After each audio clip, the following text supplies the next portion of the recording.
What do CEOs need to know about sales these days? A lot. Outdated sales strategies and tactics plague most companies today. Listen to what innovative CEOs and experts have to say about how to change all that with Sales Talk for CEOs.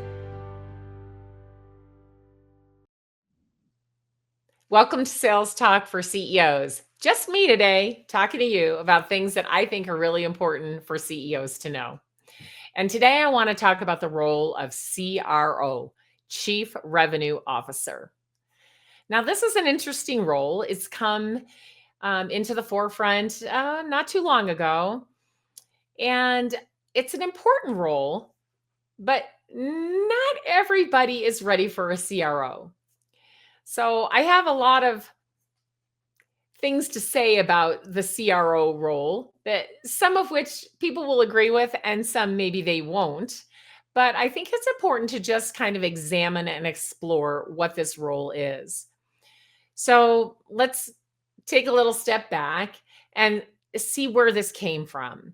So we used to have, a head of sales and a head of marketing, and they might have different titles. Different companies could be director, could be VP, and sometimes they're just called head of, right? So whatever it is at your company, but you have those people who report directly to you, who are in charge of marketing and sales, right? Now, that was pretty much the way for a long time, and those two lived in silos. Marketing took care of the brand awareness and the content and all the pretty stuff and the things that needed to be done to make people know that you existed. And sales went out and met with the customers and did the work that was needed to find the customers and, get them to buy from you and then keep them happy. So as things have started to change, and we realized that, especially with a lot of software being in the marketplace and SaaS, software as a service, that it probably wasn't enough to just sell people something. We had to make sure they could actually use it. So there was some onboarding and training that needed to be done. Now, in the early days, this was sometimes done by the salespeople. Sometimes we had account managers who would take the accounts over and then they would do that piece. But and of course, we had customer support for the problems, so not proactive, but reactive.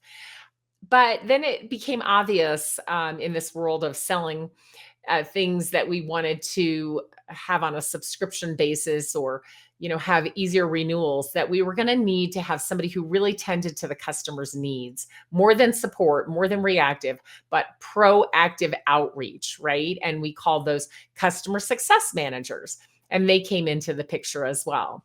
So now we have sales, marketing, customer success, and all of the other non-customer facing departments, right? And within sales, that would include like sales engineers or other subject matter experts that were needed for a deal to close, right?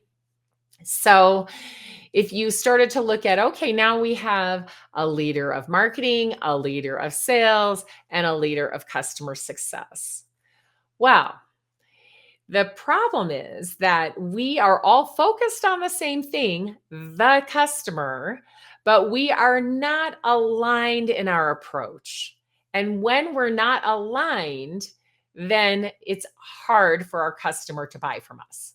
So what we want to do is think about, how do we align these departments? And as we were thinking about that, we said, well, maybe we should have the VP of sales and VP of marketing. Maybe that should be one person. Maybe it'd be the VP of sales and marketing, right? But that came a little bit before we had a lot of customer success. And sometimes we still have that title as well. But we're like, who should these people report into? So we started to have other titles. And one of them that came about was Chief Sales Officer. Now, that came about for a little bit of a different reason. It was more so that sales had a seat at the table, because we had chief marketing officers and they got a seat at the table with a C-level, but sales wasn't included. So we started to have chief sales officers. But again, where's the alignment between marketing and sales? And then now we were starting to have chief customer officers, right? And people who were in charge of customers at the C level. So they had a seat at the table.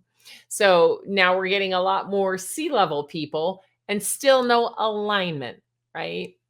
So it started to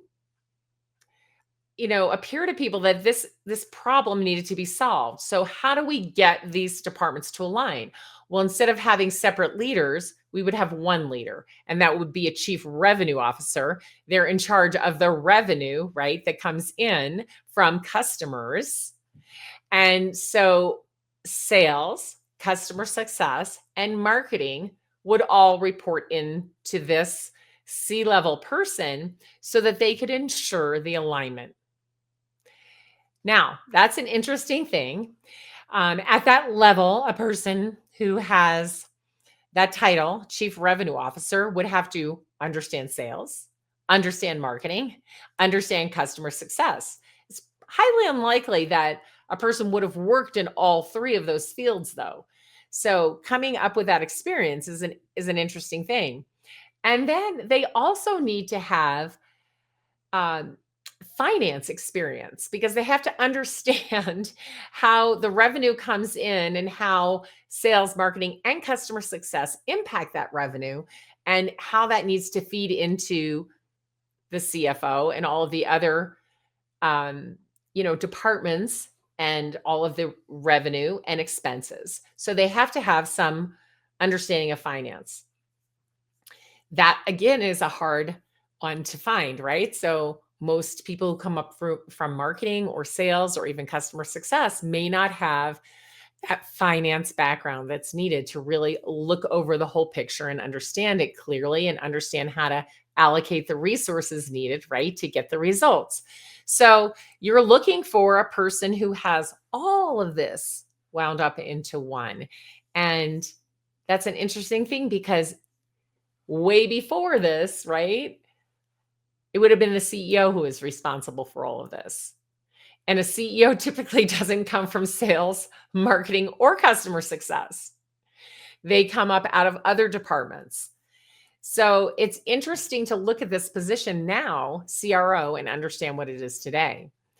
I think that there is a time when your company's, growing rapidly and needing to align better to keep that growth sustainable, that someone looking over all of that is important. But in the early stages, it's the CEO. The CEO really has to be the person that's aligning sales, marketing, and customer success. And they may have a head of each working together with them to get the alignment, right? But at some point, when you get big enough, and hard to say what that is, but it's probably over 50 million for sure, and probably over 100 million before you're going to really need a person with a CRO title. You as the CEO are going to play this role. But question is, do you know how to do it? Right? This alignment just becomes so important in today's market if you want to win. I did another solo podcast about the difference between going to market with leading with sales versus leading with a go-to-market strategy where the alignment is there and the customer can feel that alignment, right? And that's really what it comes down to. Like your customers, can they buy from you easily? Do they feel like your company works together to help guide them through their journey and help them make a good decision? And then once they've made that decision, are they onboarded seamlessly? Are they, getting the support that they need? Are you helping them with user adoption? Are you doing the things that make them delighted that they bought from you and make them successful using what they bought from you, right? Are they successful using what they bought from you? That's so important because that will get them to continue to buy, right? And it will get them to refer many people to you because they're so delighted. So in thinking about the role of the CRO, you're probably playing it right now. Now, whether you're doing it in a way that's really helping the company come together and align, or not, something you need to think about. But that CRO role can also be played by someone who's a fractional. They come and work with you part-time to help you get this alignment, or you can find a consultant who can help you do it as well. Because as a CEO, it's imperative that you do it, even though your title's not CRO. It is, right? Because you're responsible for making this happen until your company grows big enough to support that role. Because even when you have a CRO, you still have to have people who are the head of their function, right? But then the CRO helps bring it all together and put it into the larger picture. And again, make sure that alignment is always there. So if you do consider that you're ready, if you're considering that you're ready for a CRO, keep in mind that what you want to do is bring someone in and set them up for success. What I see many times is we bring a CRO in and then we basically tie their hands. So they're really nothing more than a VP of sales and marketing. If you truly want the CRO role to work and you want the alignment, customer success, sales, and marketing all have to roll up into the CRO. They all have to report into the CRO. And in some cases, you might even want product to roll up there as well. Now, that's not typical, but when you start to think about the go-to-market alignment that's needed in today's marketplace to win, product is crucial. We have to stay close to our customers. We have to listen to them, and we have to understand how they're using our product, what's working, what isn't, what they need that they don't have now, and we have to produce that. That's product.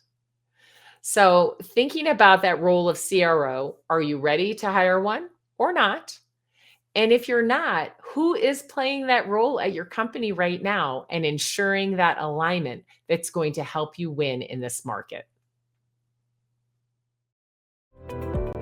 If you enjoyed the show, please like and subscribe, and we'll see you next week.